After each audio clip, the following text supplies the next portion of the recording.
President Trump's feud with Senator Bob Corker now spiraling out of control. Trump, of course, firing off a tweet storm accusing Corker of lacking the guts to run for re-election and says he expects him to stand in the way of the great agenda.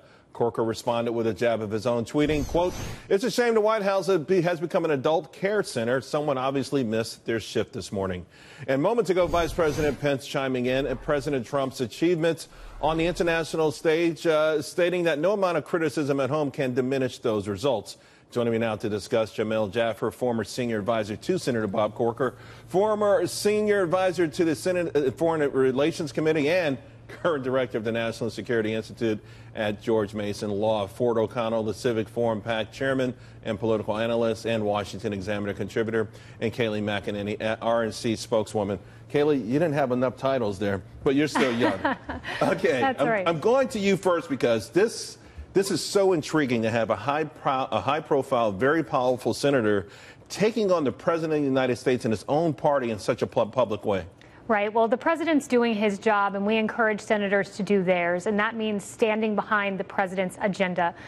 President Trump won Senator Corker's state by 26 percentage points. I believe that's an overwhelming message from the people saying stand behind President Trump, stand behind his agenda, don't engage in these petty fights, Senator Corker, because it's not helpful to the GOP moving forward. So, Jamil, why exactly has Corker been so vocal? And we should note that this didn't begin over the weekend. Bob Corker made what some folks thought were disparaging comments about the generals and the Trump administration sort of holding this thing together and suggesting that if they weren't there, the whole country would spiral out of control.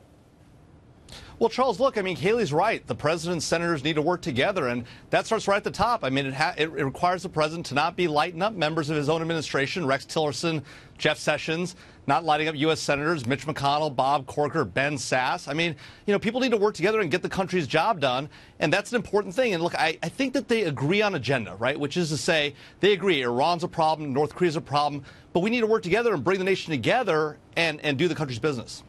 Ford, again, it's interesting. You know, the president, I don't know that should be taking his cues from a senator. And to Kayleigh's point, President Trump won Tennessee overwhelmingly. He's got a mandate, and he needs his party to help him carry it through.